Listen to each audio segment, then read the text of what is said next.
Allah Bapa, Allah yang sungguh mengasihi kami di dalam Yesus Kristus Tuhan kami sungguh bersyukur pada pagi hari menjelang siang hari ini boleh bersama-sama menikmati firman-Mu dengan seluruh punguan lansia GKPA Penjernihan.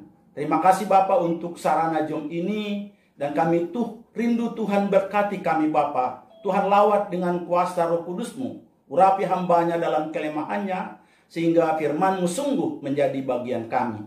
Dalam nama Yesus kami berdoa. Amin. Shalom. Horas. Ya. Firman Tuhan untuk kita yang diperuntukkan untuk kita pada saat ini diambil dari 1 Petrus 1 ayat 3 sampai ayat yang ke-9. Horas. Selamat berjumpa lagi dengan Amang dan Inang, dongan sama-sama yang sungguh-sungguh diberkati oleh Tuhan. Walaupun tubuh jasmani kita semakin merosot kata firman Tuhan, tetapi manusia batinia kita seharusnya semakin dibaharui dari sehari ke sehari, sehingga tidak pernah tawar. Saudara-saudara yang dikasihi di dalam Kristus Yesus, saya percaya kita semua mengenal emas dan tahu hebatnya emas. Sangat berharga, sangat dicari orang, baik karena perhiasan tapi juga karena investasi. Tapi kita tahu persis supaya dia bisa merhilok-kilong seperti ini ya, bisa seperti luar biasa seperti ini, karena memang sudah melalui berbagai ujian demi ujian, pembakaran tingkat tinggi.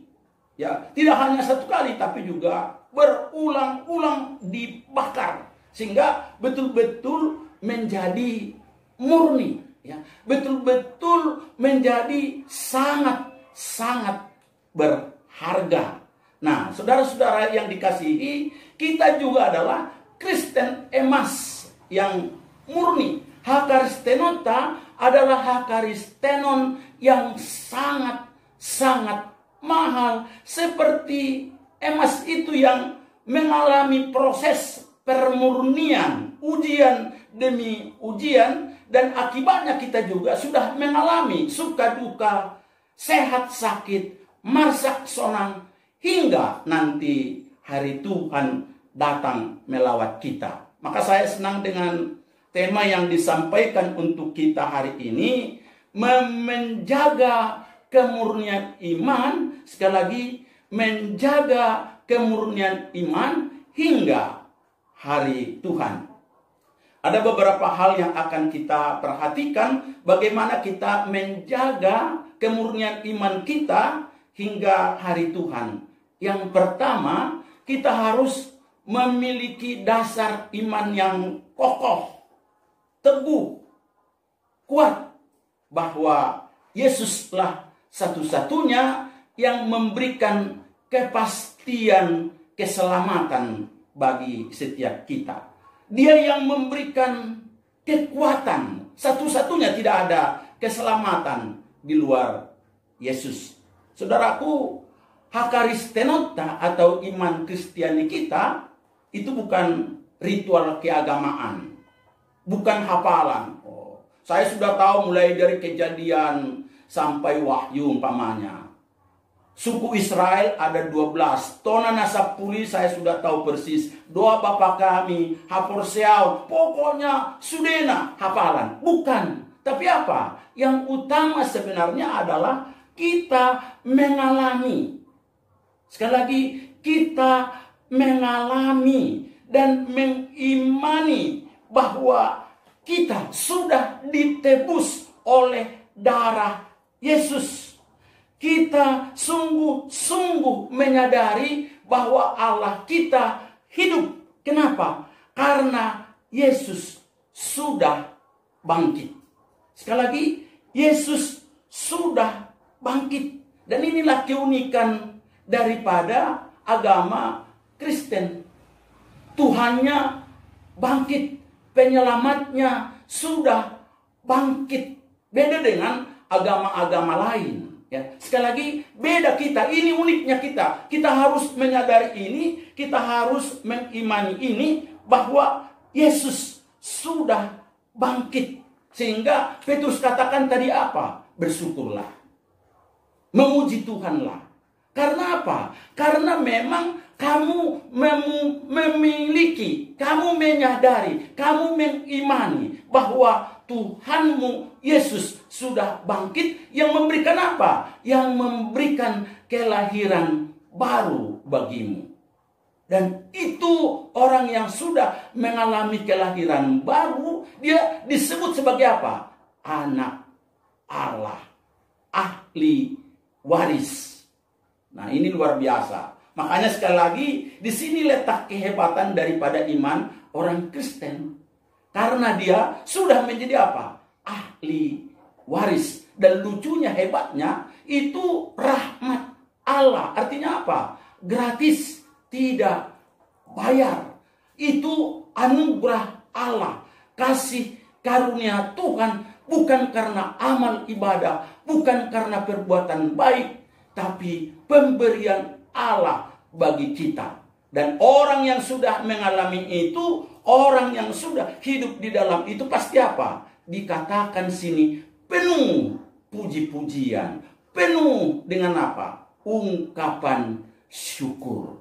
Nah, jadi orang yang sudah memiliki sesuatu yang besar, yang kokoh, yang kuat, pasti sanggup apa? Menjaga imannya, memurnikan imannya, tidak goyah apapun yang terjadi.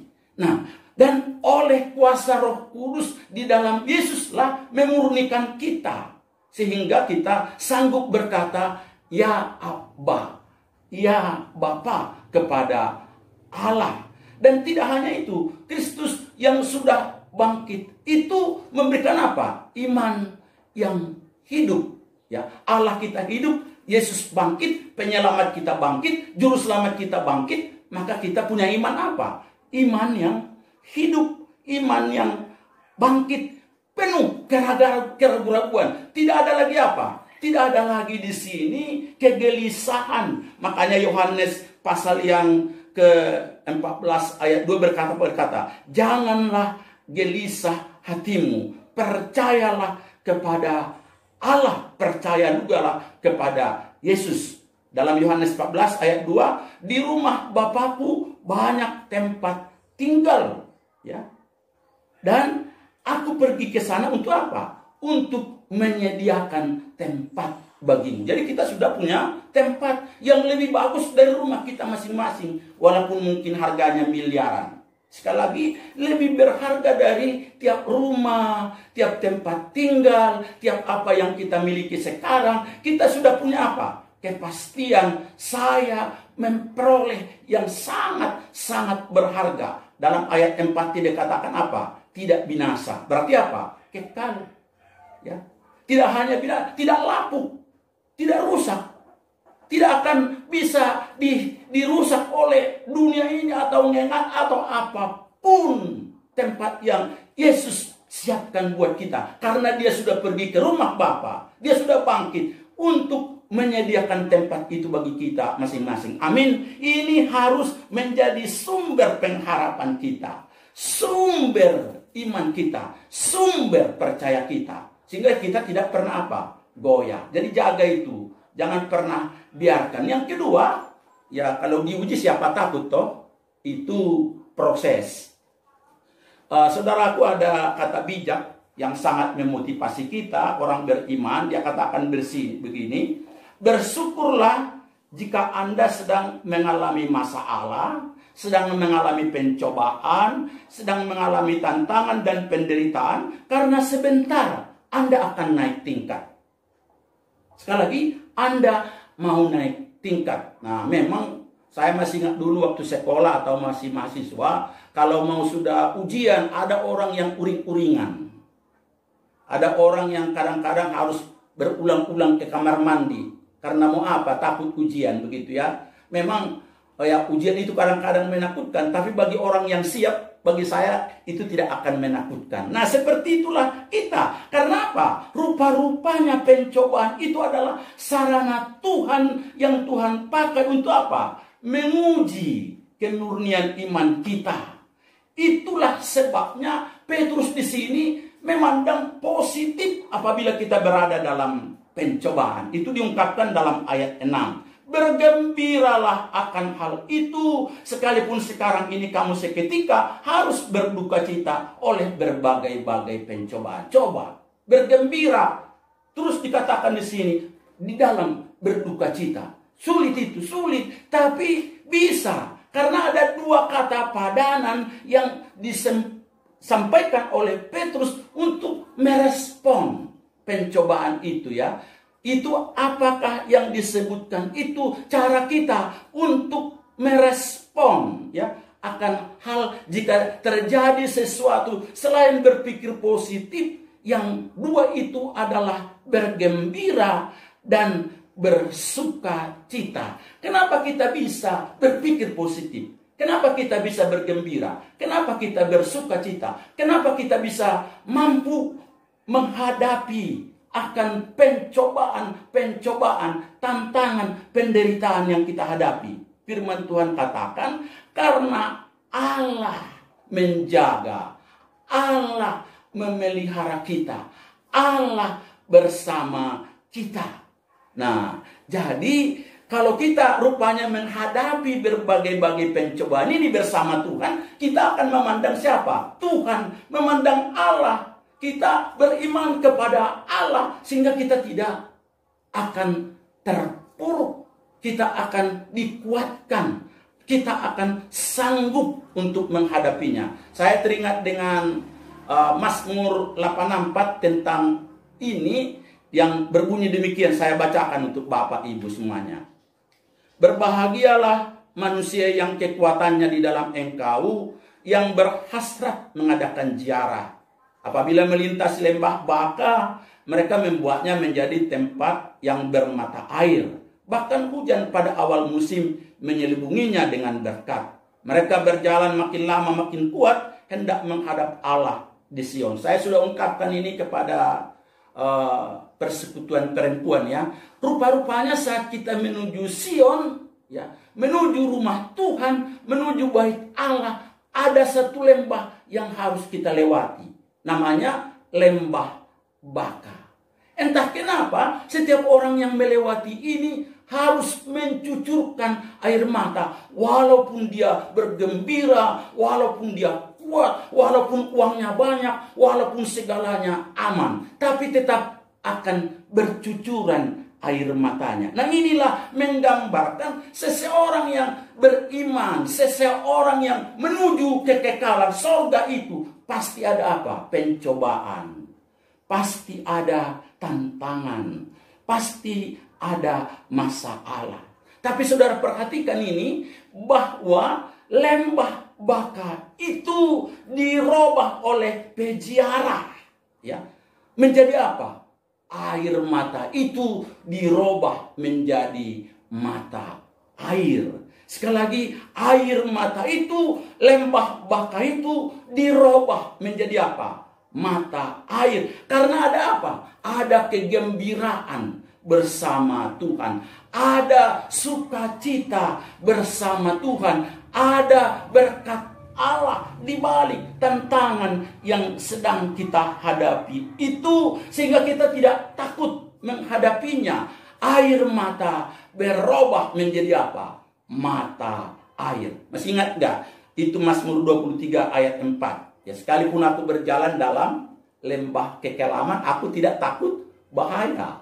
Tidak takut menghadapi pencobaan. Kenapa? Gadamu, tongkatmu, itulah yang menghibur aku. Dan aku pasti diam di rumah Bapa sepanjang masa. Bapak Ibu Saudara yang dikasihi, saya rindu kita lansia GKPAC Allah. Ya, tidak hanya di Penjernihan, tapi di seluruh GKPA. Bahkan setiap anak cucu kita itu orang yang punya kemampuan untuk merubah air mata, merubah persoalan, menjadi mata air. Nah, caranya mari kita senang dengan lagu-lagu rohani.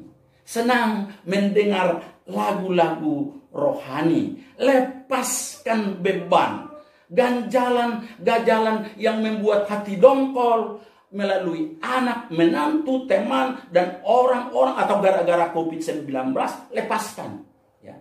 Lepaskan juga apa? Pengampunan. Jangan tahan-tahan. Ya. Sekali lagi, jangan tahan-tahan. Jika kita bernyanyi, jika kita memuji-muji Tuhan, jika kita memandang Allah, memuliakan Tuhan, percayalah, air mata, pergumulan, persoalan, pasti ada kesegaran dan pasti merubah menjadi apa? Mata air. Tapi sebaliknya, kalau kita dongkol, stres, marah-marah, mengumpat, makelai bahasa hayanate, bukannya hati gembira, justru kita yang naik darah tinggi. Dan cobalah, itu pasti menjadi apa persoalannya. Nah, kalau kita sendirian, ingat, memang saya senang dengan khotbah Siang Hosea, dia katakan, kalau kesepian, ingat, Allah kita menyertai kita. Allah kita menolong kita. Bergembiralah. Sekali lagi, bergembiralah. Bapak Ibu, saya ingat waktu, melayani batalion 124 di Sidimpuan, bahwa mereka kalau jalan itu, kalau kemana-mana, semuanya bergembira, sehingga bernyanyi dengan semangat. Dan akibatnya jalan yang jauh jadi apa? Jadi pendek. Kuat, karena ada kuasa. Nah, inilah yang dikatakan di sini, supaya kita bisa bersuka cita. Apalagi membandingkan ya penderitaan yang sementara ini hanya sebentar. Dibandingkan dengan apa? Sukacita dalam kekekalan. Makanya iman yang tangguh itu nilainya tinggi dan murni. Pasti apa? Diuji. Sama seperti Mas tadi. Anggo Mas imitasi, ya ndak bisa diuji lah kan. Tapi kalau emas murni nomor kilo nakinani, ya emas yang berharga tinggi itu melalui proses apa tadi? Proses ujian yang berulang-ulang. Songonidu hitau. Jadi mari kita tangguh menghadapinya. Makanya tadi di dalam ayat yang ke-7 jelas dikatakan, maksud semuanya itu ialah untuk membuktikan kemurnian iman. Sadulina hudok dah, membuktikan kemurnian imanmu, kemurnian imanmu yang diuji, yang jauh lebih tinggi nilainya. Nah, ini yang luar biasa menurut saya. Yang jauh lebih tinggi nilainya daripada emas yang panah. Nah, kalau kita punya iman, berarti lebih berharga daripada apa tadi? Emas murni nomor kilo ini. Karena sehebat apapun rupanya emas yang ada di dunia ini, seperti bait Allah yang dibangun oleh Salomo, ya istana yang dibangun oleh Salomo dari emas murni itu, tetap juga hancur. Tetapi kalau iman kita, persaya mahita, tetap kuat, lebih hebat, sanggup, bahkan kematian pun tidak ada apa-apanya, sehingga kita bisa masuk ke mana? Ke surga. Makanya dikatakan di sini jauh lebih tinggi nilainya. Nah, untuk itu jangan lebih menghargai emas murni, jangan lebih menghargai harta yang di dunia ini daripada apa? Iman kita.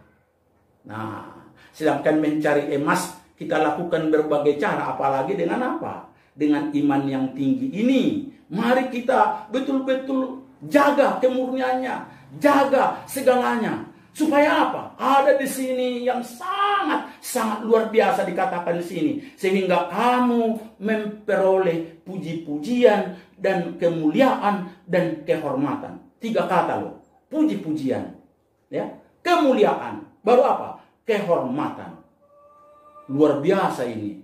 Dari Yesus Kristus untuk kita. Bah, naraku sama menaruhamu kan lansia ke kape avengernya. Roma tu soal kamu ke anakku nahu hulungi. Bah, luar biasa. Ya. Jadi bope marangalutat sanari ate ada tok ulu ya bahak akahamolon dia. Enggak ada apa-apanya itu. Jangan kita mau diganggu oleh itu ya. Sekali lagi, mari kita menyadari bahwa iman kita ini membawa kita kepada sesuatu yang jauh lebih hebat, jauh lebih berharga, jauh lebih mulia, jauh lebih terhormat daripada apapun yang ada di dunia ini. Karena kita memiliki Yesus yang sudah menyelamatkan kita. Jadi sekali lagi jangan takut dengan apa? Dengan berbagai percobaan masalah. Ya, itu adalah menunjukkan bahwa kita adalah orang yang beriman. Yang ketiga, kasih, iman dan pengharapan kita harus semakin kuat dan teguh. Nah, saudaraku, memang kita belum melihat Yesus. Ya, artinya memang ada yang berkata dalam kesaksiannya, "Au make itu surga." Nah, ya enggak apa-apalah. Siapa-siapa yang mau ke surga silakanlah dulu ya. Tapi yang jelas kita banyak yang belum melihat Yesus. Saya juga belum. Mereka juga rupanya belum. Ini yang disurati oleh si Petrus ini belum. Tapi dikatakannya di sini, mari kita tetap mengasihinya. Mari kita bergaul erat dengan dia. Mari kita semakin akrab dengan Yesus. Nah, ini luar biasa menurut saya. Ya, kalau kita rupanya makin mengasihi Yesus karena kita beriman, karena kita berpengharapan kuat, kita akan bergaul apa? Bergaul erat. Lewat apa? Lewat ibadah kita. Lewat doa-doa kita. Lewat seperti ini, berjum, ya. Bisa dengan berbagai cara. Sambil apa? Semakin bersyukur kepada Tuhan supaya iman pengharapan kita semakin kuat. Jangan mau diganggu oleh apa? Perkara-perkara kecil yang mau merusak apa? Merusak yang lebih besar ini. Walaupun ada gangguan-gangguan kecil tadi, jangan mau dirusak. Karena itu perkara yang kecil, apalagi karena anak, karena baru main, ya, karena hopu, karena teman, karena ketersinggungan, ya, jangan mau diganggu itu. Kita harus semakin apa? Semakin erat, semakin mencintai Yesus. Kenapa? Firman Tuhan katakan, berbahagialah mereka yang tidak melihat, namun apa? Percaya. Wah, ini luar biasa. Jadi kita lebih hebat rupanya dari orang yang melihat Yesus. Karena kita dikatakan adalah orang apa? Orang berbahagia. Jadi tetaplah mengasihi Yesus. Walaupun ada pencobaan. Walaupun seolah-olah dua kita, ya, nilotengiate, ada pergumulan. Tapi tetaplah terus apa? Berbahagia, bergaul erat dengan Tuhan. Ya, saya perhatikan ya, banyak orang seperti orang Farisi atau banyak juga yang sudah menyaksikan Yesus, bukannya makin beriman kepada Yesus, justru apa? Justru menyalibkannya, justru ya membuat Yesus menderita. Tapi kita, ya, karena sudah berbahagia melihat, tidak melihat Yesus, tapi kita makin bergaul erat. Saya rindu dan saya betul-betul menghimbau supaya setiap kita yang ikut Zoom ini, ya, mari kita berikan waktu khusus secara disiplin untuk apa? Berdoa. Untuk apa? Beribadah. Untuk apa? Dekat dengan Tuhan. Bergaul erat dengan Tuhan. Karena ada sesuatu yang luar biasa sedang Tuhan berikan kepada kita. Penutup, Bapak Ibu Saudara-saudara yang dikasihi di dalam Kristus Yesus. Saat ini kita sedang menjaga kemurnian iman kita hingga hari Tuhan. Nah, untuk itu mulailah, ya, mulailah di mana saat kita sedang menjaga kemurnian iman kita hingga hari Tuhan, mulailah yang pertama apa? Mempercayai Yesus sebagai satu-satunya sumber pengharapan kita yang telah memberikan apa? Kepastian keselamatan. Ya, kita sudah pasti selamat dan kita terima secara apa? Gratis karena rahmat Allah. Jangan ada yang ragu-ragu lagi ya. Saya rindu tidak ada lagi yang berkata melalui sapaan, mudah mati ma pasti itu surga. Harus semuanya katakan apa? Amin, pasti. Unang be, insya Allah hati. Unang adong be, dongana. Ulang hati. Tapi pasti ya. Amin di situ ya. Yang kedua ingat ini. bahwa bagimu sudah tersedia apa? Hidup kekal, sorga, tidak layu, tidak rusak, ya, tidak hancur, tidak merosot seperti kita. Anggo itu tong makin merosot, kan?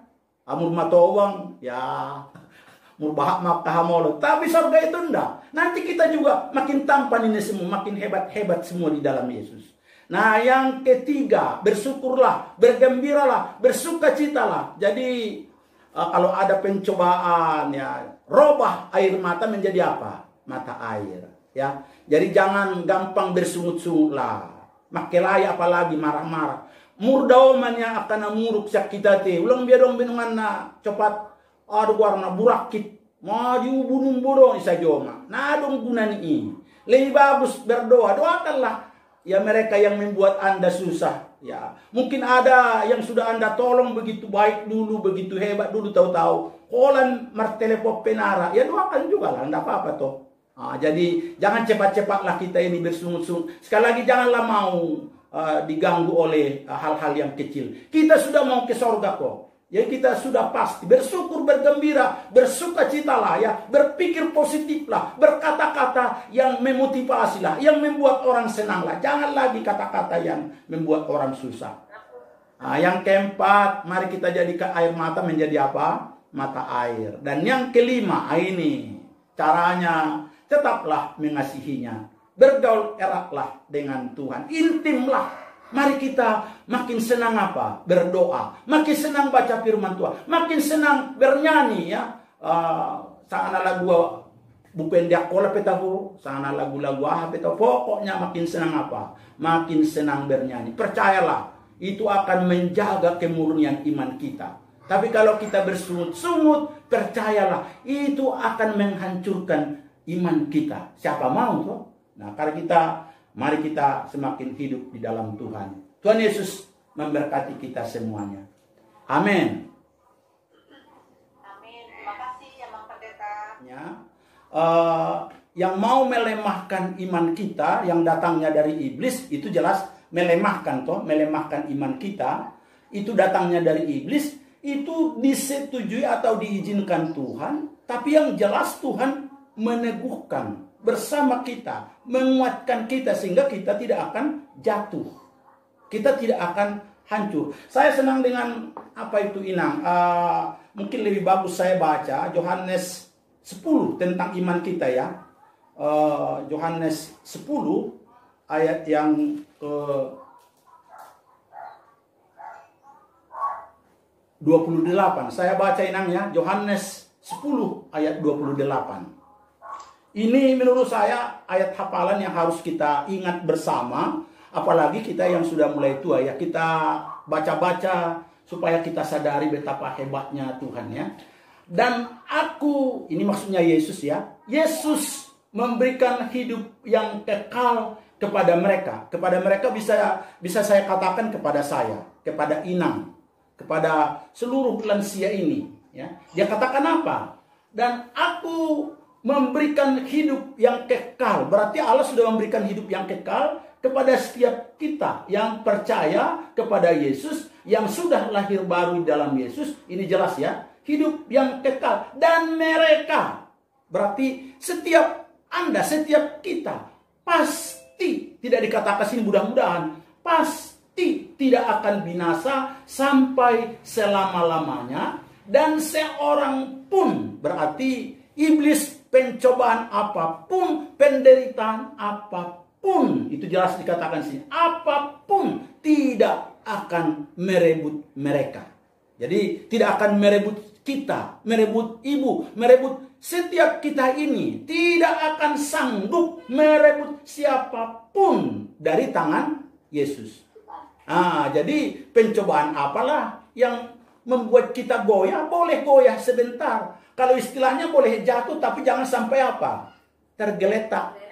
Itu. Jadi berarti betapa hebatnya tangan Tuhan yang menolong kita. Memang ujian itu yang terjadi terhadap si Abraham.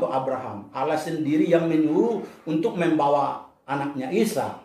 Nah, itu jelas untuk mendorong Abraham apakah lebih mencintai yang sudah lama ditunggunya. Sehingga dia berumur 75 tahun baru dapat.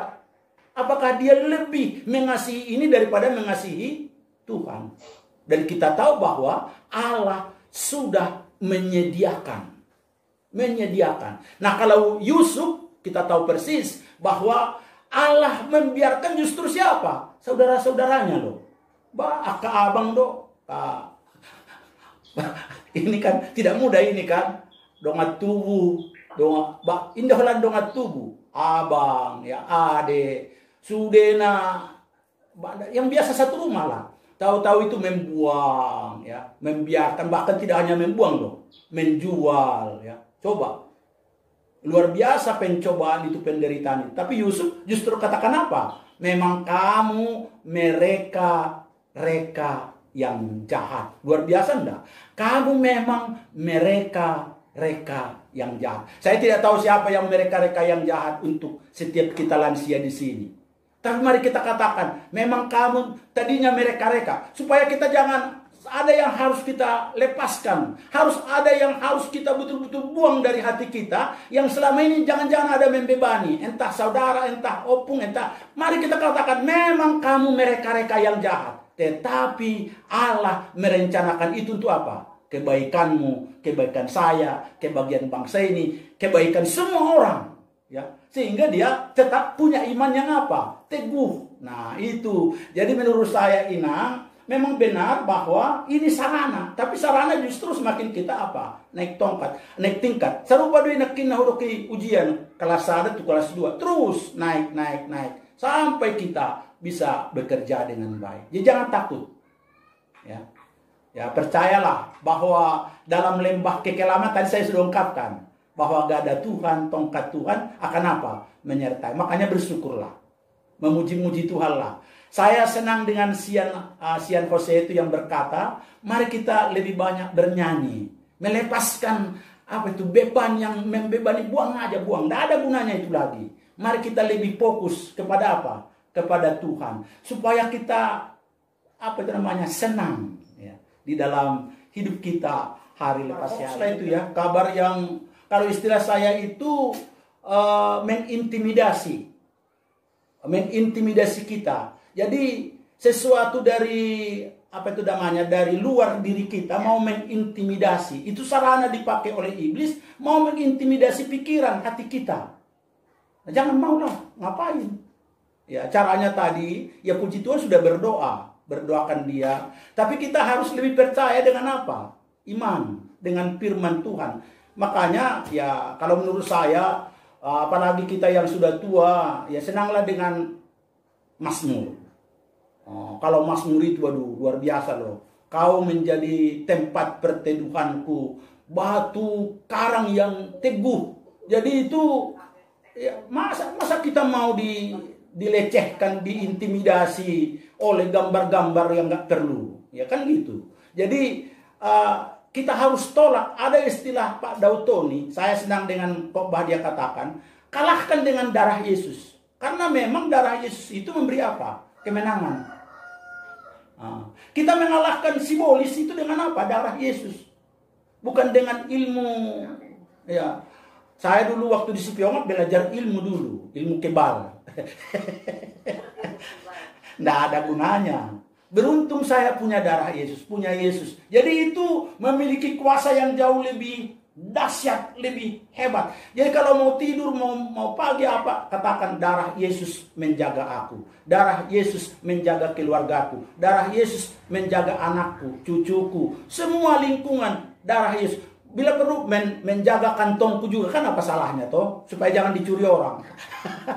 Menjaga pikiranku supaya tidak gampang goyah-goyah oleh berbagai hal. Jadi sekali lagi kuasa darah Yesus itu mengalahkan iblis. Mari kita amini itu ya. Mungkin itu Amang. Kembali ke host. Makasih Amang. Tahu intimidasi itu yang menaungi kita, yang membuat kita jatuh. Tidak segampang secara psikologis untuk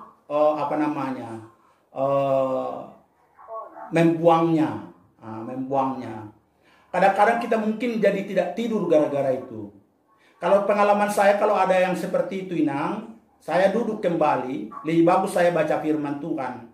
Daripada saya bolak-balik di tempat tidur.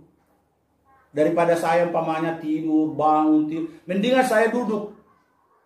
Dan duduk, saya ambil Alkitab, saya baca, saya berdoa, Tuhan, saya mau tidur, saya mau segar besok, enggak mau saya gara-gara ini pikiran saya susah begitu. Itu pengalaman saya, Inang. Tapi mungkin ada Amang di sini atau Inang di sini yang punya pengalaman menghadapi intimidasi atau tekanan yang begitu menekan psikologis kita.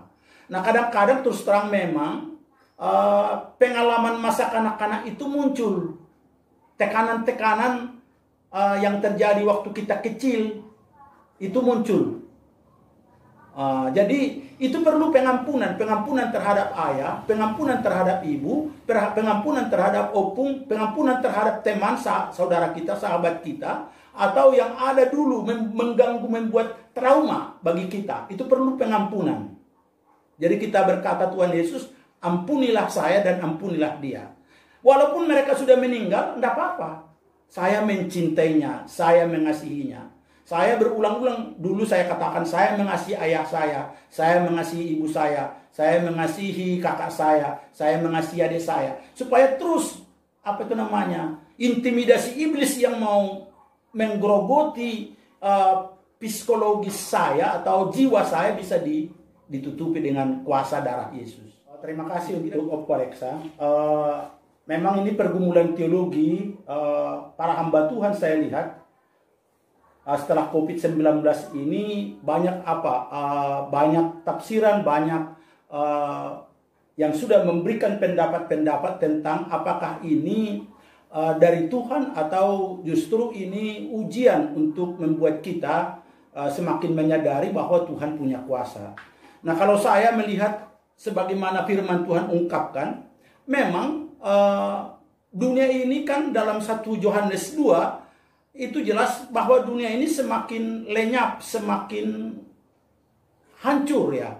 Dan tulisan Pak Ginda Harahap di Facebook baru-baru ini sudah mengungkapkan memang dunia ini bukannya semakin bagus, walaupun mungkin kelihatannya karena teknologi yang sedemikian luar biasa bagusnya, tapi kita melihat justru sebenarnya semakin banyak orang tidak peduli lagi dengan Tuhan. Artinya semakin menjauh dari Tuhan. Sehingga kita melihat bahwa hal-hal seperti ini juga hadir, seperti COVID-19 ini, justru membuat orang-orang yang hebat itu sekarang tidak bisa berbuat apa-apa. Tidak mampu melakukan sesuatu untuk mengatasinya. Jadi mau tidak mau sebenarnya manusia harus sadar bahwa ada satu kuasa yang sangat besar sebenarnya untuk mengontrol dunia ini. Sehingga ya kita seharusnya sadar bahwa Tuhan masih memiliki kuasa di atas dunia ini. Sehingga walaupun ada negara yang menyebut dirinya adik kuasa, negara yang lebih hebat dari segala-galanya, kita orang beriman seharusnya semakin mempercayai bahwa di atas mereka masih ada satu Tuhan, tangan yang lebih besar dari mereka. Nah, sehingga kalau saya sih sebagaimana berulang kali teman-teman hamba Tuhan katakan dalam seminar yang saya ikuti, bahwa COVID-19 ini diketahui, diizinkan oleh Tuhan untuk membawa kita semakin bersandar penuh kepada Dia. Jadi jangan kita seolah-olah merasa bahwa kuasa iblis atau kuasa negara, kuasa daripada ilmu, daripada ini lebih hebat dari Tuhan. Tidak. Tuhan memberi izin sebentar. Nah, bahkan yang lebih berat dari ini akan terjadi sesuai dengan firman Tuhan. Tapi sebagaimana janjinya dalam Mazmur 91 kan itu, walau 1000 orang rebah di sisimu dan 10.000 di sebelah kananmu, tetapi tidak akan menimpamu bersamamu. Karena kita ini biji mata Tuhan. Umat Tuhan itu kan biji mata Tuhan. Jadi kita ini ada dalam lindungan yang lebih besar. Kuasanya jauh lebih besar dari apapun di dunia ini. Kalau itu jelas bahwa dalam 1 Timotius sudah diungkapkan bahwa memang manusia semakin serakah. semakin mencintai dirinya sendiri, semakin tidak peduli dengan orang lain, tidak mau tahu dengan aturan-aturan yang ada, tapi justru semakin mau hidup dengan dirinya sendiri. Nah, jadi kita orang yang beriman memang sudah harus menyadari itu sehingga tidak mau goyah, tidak mau terseret dengan arus itu, karena kita meyakini bahwa kuasa Tuhan ada di dalam kita, di dalam kehidupan kita hari lepas sehari. Nah, ada abang tingkat saya, Pendeta Thomas, dia ungkapkan begini dalam menyikapi COVID-19 ini. Nah, saya percaya bahwa kuasa Allah, anugerah Tuhan lebih besar dari COVID ini. Nah, tapi sekiranya saya kena COVID ini, bahkan harus mati gara-gara ini, saya imani saya pasti masuk surga. Nah, jadi saya akan tetap menghargai apa yang terjadi ini, tapi saya meyakini, mengimani bahwa kuasa Tuhan jauh lebih besar dari kuasa ini. Nah, ini hanya sarana. Sekiranya ada orang atau tetangga atau saudara saya yang kena COVID dan mati gara-gara itu, saya imani bahwa ini adalah sarana untuk membawa dia ke surga, kepada kehidupan yang kekal. Jadi tidak ada di situ rasa seolah-olah Tuhan tidak peduli, Allah membiarkan, Allah tidak mau tahu, tidak. Tapi justru di dalam situasi yang semakin gawat ini, saya semakin bersandar, semakin ada di dalam naungannya, dan saya makin mengimani bahwa saya ada di dalam kuasanya, begitu, dalam anugerahnya, sehingga apapun yang terjadi terhadap saya tetap beriman kepada Tuhan. Nah, jadi makanya kami di dalam di dalam Juminar tentang ini, justru banyak kesaksian saya lihat dari teman-teman hamba Tuhan memakai sarana COVID ini menjadi berkat. Nah, tadi yang saya bilang itu air mata menjadi mata air. Ada banyak hamba-hamba Tuhan yang melayani, makin banyak orang dibawa kepada Kristus. Ini Bapak Dr. Julianto Simanjuntak, seorang konselor itu, yang kena COVID, dia kena COVID selama 3 minggu atau sebulan. Tapi justru dia semakin dipakai Tuhan untuk menjadi berkat. Pengalamannya itu dia katakan sangat menakutkan, sangat menyeramkan, sangat membuat kita berhalusinasi, sangat macam-macam. Tetapi justru dia makin menolong banyak hamba Tuhan untuk menghadapi keluarga yang kena COVID. Nah, setelah dia lepas, dia katakan, saya bernyanyi, saya memuji-muji Tuhan. Wah, luar biasa. Kuasa Tuhan, saat saya bernyanyi, di mana napas saya tersengal-sengal sulit, saya bernyanyi. Wah, ada sesuatu yang sangat luar biasa di sana. Dan itu menurut saya menolong banyak orang untuk menghadapi kesesakan, menghadapi masalah yang berat di dalam kehidupannya.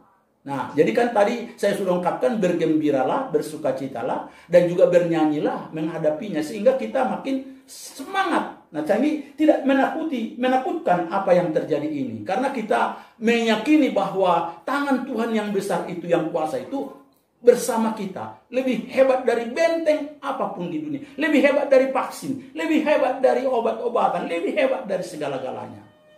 Jadi iman itulah yang sebenarnya dikatakan lebih berharga dari emas. Nah, kita harus dibawa ke sana supaya kita tidak terseret oleh banyaknya tafsiran ini macam-macam yang membuat kita mungkin goyah. Aina di dia Tuhan ini, seolah-olah Tuhan tidak peduli. Enggak. Justru di sini Tuhan makin peduli dan memperlihatkan kepeduliannya terhadap kita. Saya sudah melihat kesaksian-kesaksian hamba Tuhan lewat Zoom kami, makin hebat pemberitaan Injil saat COVID ini. Maaf, ya saya juga kalau umpamanya sedikit promosi juga nggak ada apa-apa toh. Justru karena COVID ini saya buat apa sekarang? YouTube. Saya belum YouTuber, tapi saya sudah punya link. Nah, biaran saya walaupun si barani, nah biarlah direkam. Takut nanti kok saya marpilitan begitu ya. Tapi lewat COVID ini, ya saya dengan istri bekerja keras sehingga bisalah lahirlah apa itu namanya, khotbah, video-video saya. Nah, kalau Bapak Ibu mau mendengarkannya juga, ya dibukalah itu YouTube Pendeta Agus Haji Sibarani ya. Pasti dapat. Tapi jangan lupa subscribe ya.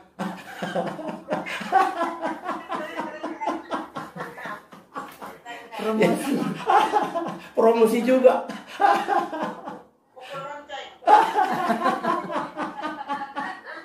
Nah itu yang saya maksudkan, itu ada banyak yang bisa kita lakukan untuk jadi berkat. Gara-gara COVID ini. Jadi kita jangan mau diintimidasi lah. Saya berulang-ulang katakan dalam khotbah saya, jangan mau diintimidasi. Kecil itu. Ya. Jadi ulang rahi tabo pengalut pati, ngalut ului, ngalut on. Jangan mau diintimidasi. Kita punya Tuhan yang besar. Kita punya Allah yang hebat. Ya. Jadi ingat terus bahwa hidup kekal lebih hebat daripada emas, lebih hebat dari ini, lebih hebat. Jadi COVID itu kecil di dalam Tuhan. Jadi kita bukan berarti menganggap remeh, enggak. Protokol kesehatan 3M tetap. Ya. Tetapi apa itu namanya? Kita percaya bahwa kuasa Allah begitu luar biasa, begitu hebat menaungi kita, sehingga kita tidak loyo, tidak apa itu namanya, uring-uringan gara-gara yang kecil ini. Ya. Orang mandele, jangan terlalu marsak lah. Ya. Mari kita bersemangat, kalau menurut saya, mari kita lebih bersemangat karena Tuhan kita besar. Sudah bangkit, saya sudah katakan tadi, sudah bangkit. Ahama pukupiton, Allah sudah bangkit. Yesus kita bangkit dari apa? Kematian. Itu mengalahkan sibolis, mengalahkan maut, mengalahkan semua. Apapun sudah dikalahkan oleh Yesus. Jadi Yesus sudah menang. Jadi sekali lagi, ya puji Tuhan lah, umpamanya kalau ada perasaan kita bahwa ini tanda-tanda akhir zaman, berarti membuat kita makin jelas. Memang Petrus menggambarkan kekristenan itu seperti emas yang murni. Jadi artinya berarti ada emas abal-abal. Ya kan? Emas palsu. Iya. Imitasi. Udah jelas itu. Kalau udah dikatakan di sini emas murni yang diuji, berarti ada emas yang tidak tahan uji. Imitasi dia. Abal-abal kalau istilah kami di sana ya. Jadi kalau dalam khotbah minggu depan berikut kalau nggak salah, minggu depan tanggal 23 kalau nggak salah, itu dikatakan di sini nanti akan dibedakan domba dan kambing. Iya. Mana itu baunya sama itu, Amang. Bau kambing sama bau domba itu sama, nggak ada bedanya. Tapi justru dikatakan kambing sebelah kiri, domba sebelah kanan. Coba.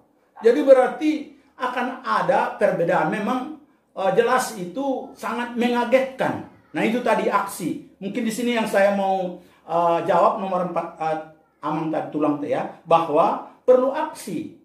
Nah, apa yang engkau lakukan kepada yang kecil ini, engkau sudah lakukan kepada aku. Nah yang lucunya menurut saya, walaupun saya hanya baca itu dalam Matius 25 belum dikotbahkan ya, nanti akan saya kotbahkan juga itu, bahwa lucunya ini yang domba itu dia tidak tahu bahwa yang sudah dia lakukannya itu tidak dihitung-hitungnya.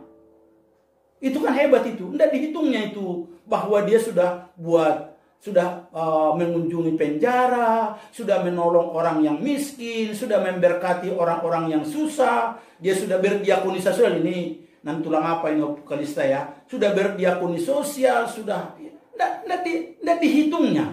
Tahu-tahu yang kambing ini ya, kalau kambing rupanya begitu modelnya. Kalau si kambing ini enggak, mana kami mana tahu mana? Kami sudah bikin ini, bikin itu. Mungkin mereka sudah berdoa di mana-mana. Tapi berdoa doang. Ya. Mungkin seperti saya nih, khotbah doang atau YouTuber doang ya.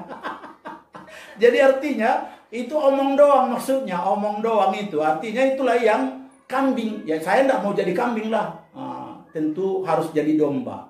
Nah itu mungkin jawaban untuk itu ya, tulang ya. Artinya baru apa ada yang lain itu ya menurut saya itulah tadi kambing dan domba ya, atau imitasi atau yang murni. Nah yang ketiga tadi belum melihat Yesus. Kalau saya tidak tahu apakah tulang ikut dalam grup mualaf atau grup apa itu namanya, grup video ya, Oh, di sana itu kalau kesaksian mereka itu sudah ke sorga, sudah ke neraka, sudah macam-macam. Dan saya ada cahaya, ada macam-macam. Nah, seolah-olah ada yang bertanya sama saya, tulang dulu berbilang begini, mereka yang datang dari agama lain kok bisa begitu? Ketemu Yesus langsung begitu. Saya bilang sama, tidak ketemu juga apa-apa. Saya tidak pernah ketemu seperti itu, tidak lihat cahaya putih, tidak lihat cahaya hitam. Ya, tidak ada, memang saya tidak lihat cahaya-cahaya itu. Nah, jadi ada orang yang seperti itu baru merasa dia klop imannya. Enggak. Bersyukurlah, Yesus sudah katakan, berbahagialah orang yang percaya walaupun tidak melihat. Jadi kita orang yang berbahagia tulang ya, amin ya. Jadi walaupun belum ke surga ketemu Yesus, kita adalah orang yang berbahagia karena beriman. Nah, ini catatannya, karena beriman. Nah, jadi bagaimana kita bergaul erat? Ini masalah spiritualitas namanya. Ini artinya karena saya sudah menjadikan Tuhan itu Allahku, Bapakku, maka saya bergaul erat. Memang persoalan halak Batak, pulang mungkin suku-suku yang lain juga. Hubungan ayah dengan anak laki-laki kurang kompak. Kami dalam konseling keluarga dan konseling anak tadi dengan Pak Julianto itu, dia katakan, ini saya anak polisi ya, tulang juga polisi ya. Dia katakan, itu ayah saya tukang marah, tukang macam-macam, sepak saya. Waktu saya dengar, dengar cerita sekolah minggu di Sudirman, gereja HKIP Sudirman, dia katakan, waktu guru katakan, hubungan kita dengan Tuhan itu seperti bapak dengan anak. Wah, bapak saya pemarah, bapak saya tukang pukul, bapak saya terus lakukan ini itu. Sehingga pikirannya itu bahwa Tuhan juga pemarah-pemarah.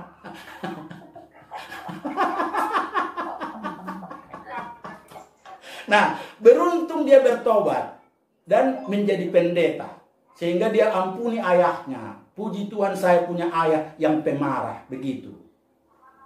Nah, saya maksudkan yang dekat itu berarti kita, ya mungkin bagaimanalah supaya dekat, akrab. Nah, berarti punya disiplin yang tinggi mengadakan ibadah, berdoa, mengadakan menyapa. Adong do baru baju pangaurat dongan di son. Saya ama kalau berdoa itu seperti sahabat katanya. Bersahabat dia.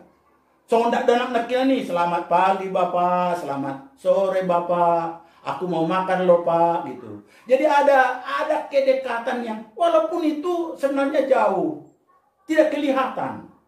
Tapi begitu akrab, dia merasakan bahwa Allah itu dekat. Apalagi kita yang sudah tua. Saya betul-betul merindukan setiap kita punya kesaksian yang akrab, yang intim, yang dekat dengan Tuhan. Sehingga kita tidak pernah ragu-ragu bahwa memang Allah itu adalah siapa? Bapak kita.